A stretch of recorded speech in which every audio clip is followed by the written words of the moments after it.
From the Washington, here on the Hill, look who's back. Barack and Michelle Obama in primetime in their hometown. The headliners tonight at the DNC. Why Kamala Harris will actually be in another state. And how Donald Trump is trying to upstage them all. Kamala Harris will deliver crime, chaos, destruction, and death. If she's allowed to be the president of the United States, you'll see levels of crime that you've never seen before. Also this evening, Virginia. Once a hope Trump could flip it, but the new numbers showing major movement in the other direction in this new race. Plus, is RFK Jr. about to team up with one side? What his running mate is suggesting tonight. Two of the biggest players in this race, the head of the Republican National Committee and the person in charge of the battleground states for the Harris campaign, join us live here on the Hill throughout the hour. Welcome to the most politically unpredictable show on television. I'm Blake Berman. This is The Hill.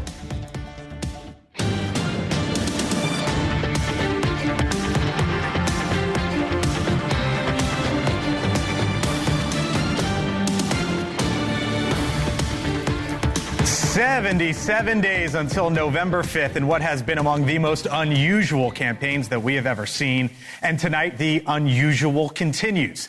Day 2 of the Democratic National Convention. And tonight, perhaps the biggest rock star in the Democratic Party, former President Barack Obama, delivers the primetime address. But before that happens, Vice President Harris essentially wants Democrats to put their attention elsewhere. Not fully on the convention in Chicago, rather roughly 90 miles to the north, up in Wisconsin, counter-programming the DNC programming. Harris and her running mate, Governor Tim Walz, will campaign tonight in Milwaukee. Why might that be the case? Is it because she still needs to introduce herself to swing state voters? After all, she has only been the candidate for about 30 days now. Does she not want all the limelight on Obama? By the way, Michelle Obama is speaking in Chicago as well. Could it be lesson learned? She won't make the same mistake Hillary Clinton did in 2016. Remember, Clinton did not campaign there, and Trump flipped the Badger State. In moments, we will speak with one of the most important people in the entire Harris campaign, Dan Cannon, who runs the key battleground states. Donald Trump, by the way, trying to get back into the headlines on a night in which his predecessor is in prime time. Today, he talked about law enforcement and crime in Michigan. But you look at radical liberal Kamala Harris. She's been the ringleader for this anti-crime and the anti-police crusade. What about that tone there? Is there an attempt at softening as Republicans start to plead with Trump to do more, or to do less than more, rather? We'll see. But first, alongside me this hour, as we get to the head of the Republican National Committee, Michael Whatley, later in the show. Michael Starr Hopkins, Democratic strategist. Ashley Davis, former George W. Bush White House official. Aaron Perini is a Republican strategist. Kurt Bardella, NewsNation contributor, Democratic strategist as well. Hello to you all. Nice to have you all in. Big show. Michael Whatley in 30, Dan Cannon in 5. But let's start with you all, fine folks. Democratic side of the aisle, Kurt. Barack Obama tonight. What does that look? Barack Obama tonight, and she is going to Wisconsin in the middle of her own convention. Why? Well, the people that are going to be seeing her in Wisconsin aren't at the convention, so this is making use of your resources. You have this time right now where you could either stand in a convention hall for 6 or 7 hours or take a little bit of a detour. Not that far away is Wisconsin from Chicago, so you can go up there, do what Hillary Clinton didn't do in 2016, cover some ground, and then get back and do your convention thing. Is there the risk, though, that you put Barack Obama on prime time, everyone knows he's going to be speaking, and maybe he could outshine her, at least take some of the focus away, and that's why she's going up north? I don't think anybody's worried about Barack Obama outshining. I mean, he's Barack Obama. He, in and of himself, is kind of an icon, so you can't, it's like comparing him to Michael Jordan. There is no outshining him. He is his own son. But what I think is really going to be interesting is she's going to try to needle Donald Trump by going to the same arena that he did his Fiserv Arena in Milwaukee. She's going to have bigger crowds. She's going to have more enthusiasm, and she's going to really. You hope. We don't know. I guarantee it. I guarantee you she will have bigger, more enthusiastic crowds than Donald Trump. I don't know. I was there, and so were you, Aaron. I mean, you can't have bigger because it was maxed out, and then the enthusiasm was pretty amazing. But can I just go back for a second? Doing lots of convention programs over the years. Trump actually being at the convention all 4 nights is actually unusual. That doesn't happen. What she's doing is actually very usual. Yeah. You think it's smart? It's a waste of resources for Trump to be sitting there. For the first time in a very long time, Aaron, the attention's not on Trump. You like that? I think that right now this is going to be a continued part of the rise of Kamala Harris and the Tim Walz ticket. I think we'll be looking at a couple of points that come out and a bump in them for polling coming out of this, but that's okay. Donald Trump is doing focus messaging right now, right? He's done a couple of law enforcement things. We saw J.D. Vance do it yesterday. We saw him do it today. He's doing it in key markets. He's doing it in swing states. That's good because a lot of people do get mainly their news from their local media. So having him out there on targeted messages like this is a good use. He's not targeted. That's the problem. Yeah, he is. He's today. Nobody played a soundbite out of that. And by tomorrow morning, I guarantee you there'll be a tweet or something else that'll run things off the track. But people aren't voting on tweets. Like, there's a lot of that that's already baked in. But here, what you will see is that tomorrow morning in one of those local papers in Michigan, whatever the local is near Howell, Michigan, where he was, he's going to be on the front with law enforcement and it's going to help him. the Senate race. Yeah, right. And which is, all local at this point, getting out the base to vote for the senator. Who's not very popular right now. I think that's going to be the problem. All right, moments from now, meantime, Vice President Harris will be leaving the Windy City for Wisconsin. Again, just about 90 miles up the road there, basically same area, just other side of the border. State line, rather. She and Governor Walz will hold a joint rally at a site in Milwaukee that Republicans are very familiar with, the Fiserv Forum, as we mentioned, the site of last month's Republican National Convention and where Donald Trump accepted his party's nomination. Wisconsin, one of the several states up for grabs this election. Joining us now here on the Hill, once again, Dan Cananan. He is the Battleground States Director for the Harris-Walz campaign. Joins us live from Chicago. Dan, thanks for being with us here on the Hill. Appreciate the time.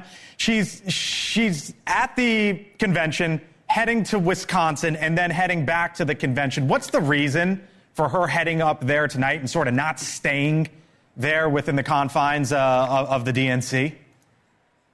Yeah, I mean, Ashley pointed up, I think it's not usual for a candidate to be in the convention hall every single night, and we have an imperative and I think a real strong desire to go talk to Battleground State voters. Wisconsin is 70 miles up the road, and Milwaukee is a place that we're going to be in a lot. It's an important state. I think it's super exciting that she gets to be there in a big crowd at Fiserv Arena. I do think it's going to be really enthusiastic. It's going to obviously be a sellout, and that crowd is going to propel us a bit. But we won't be counter-programming. This is all connected with what we're doing here in Chicago. It just allows us to expand our reach and talk to voters where they are in the battleground states and make that contrast between the positive vision of Kamala Harris and Tim Walz. And yeah. No worries, Dan, that the story tomorrow is going to be about Barack Obama and not her, or Michelle Obama and not her.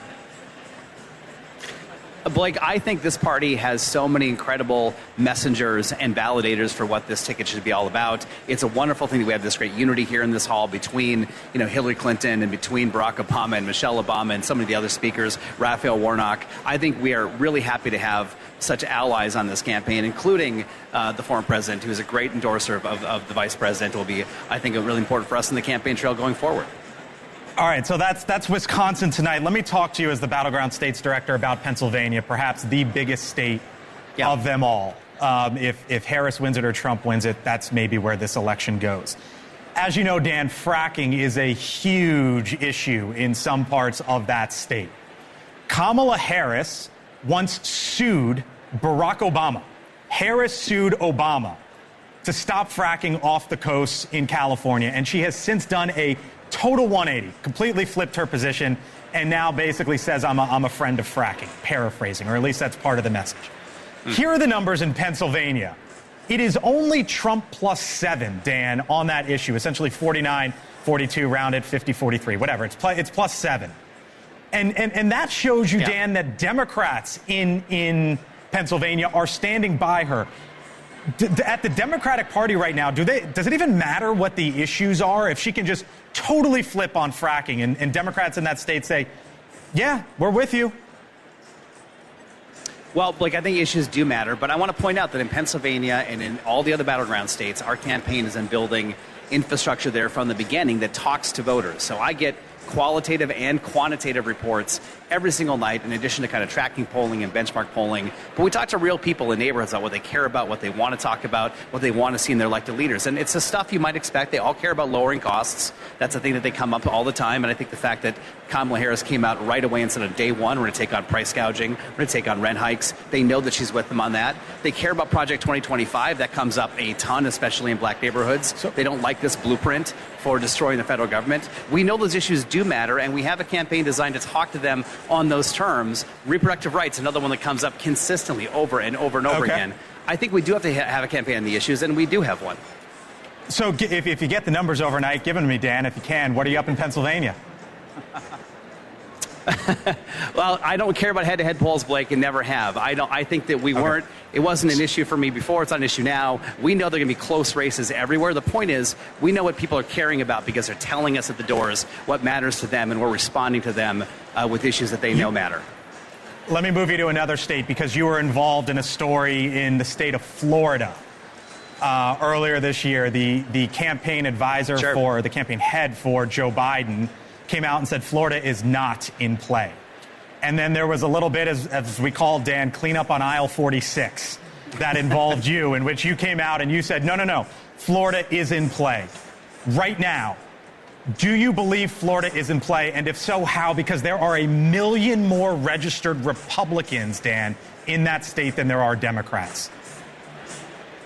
Well, a couple things, Blake. I mean, since the vice president became the nominee, we've had more than 400,000 volunteers come to this campaign. That tells you a little bit about the shifting enthusiasm on the ground for this race, and I think that will be borne out by some of the other underlying numbers that matter in states like Florida. It's also interesting to me there's a ballot initiative in Florida. It's interesting to me that there's this really draconian ban on abortion in that state. I think some of the politics of DeSantis has been very extreme and kind of a thread of Donald Trump, and they've not really been held to account by the voters in those politics.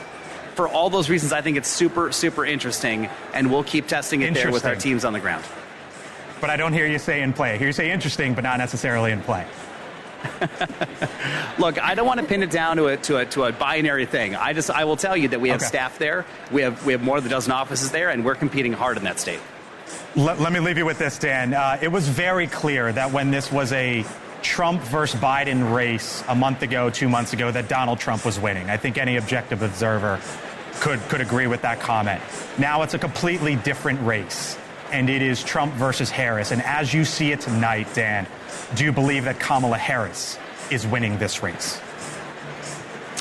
I think she's the underdog still, Blake. And the thing I want everyone to understand about these states is that in 2018 and 2020 and 2022, they were all extremely close, whether for Senate, for governor, for president. There's political gravity, and these states just get tight at the end. I felt with President Biden, and I feel it with Kamala Harris, that you have to plan and expect a close race. Here's the big difference. We've got 1,600 staff and 300 offices for a year persuading voters intent on winning a close race. Donald Trump does not have any of that, and I think we will win this tough race that we're underdogs in because of that on-the-ground infrastructure and respect for voters. Why is she the underdog? One more. Why is she the underdog as you see it, if she is? Because I think these states are just really tight. They're really close. Donald Trump has obviously been out there for a while. She's new to the race. But look, that mentality is what matters to us in our campaign to drive forward, and we're going to carry it forward as we go. Dan Cannon, Battleground States Director for the Harris campaign. When you think about all the important things, it's just that, and he's the man who runs it. Dan, thanks for being with us here on the Hill. Appreciate it. Thank you, Blake. You got it. Talk to you soon. All right, still to come here on the Hill over the next 45 minutes. Donald Trump campaigns in the battleground state, speaking of Michigan. Did he just change his tune? I will talk live in about 15 minutes to the other side of the aisle, the head of the Republican National Committee, plus a major shift in the race, new numbers and a new map, perhaps. The breakdown from our partners at Decision Desk HQ. Why Robert F. Kennedy Jr.'s running mate is talking about Trump, what she said and what it could mean, and another live look from the DNC in Chicago. Our coverage continues here on the Hill. Hello from the heart of it all, where this all ends. 77 days from now, Washington, D.C. It's the beginning of the Hill. We're back in 4 minutes.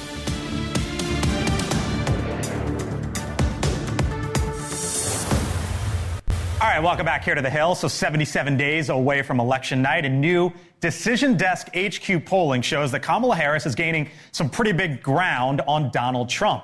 Here with me now, the man who knows it all, breaking down the numbers, Scott Tranter, Data Science Director, Decision Desk HQ. Good to see you, my man.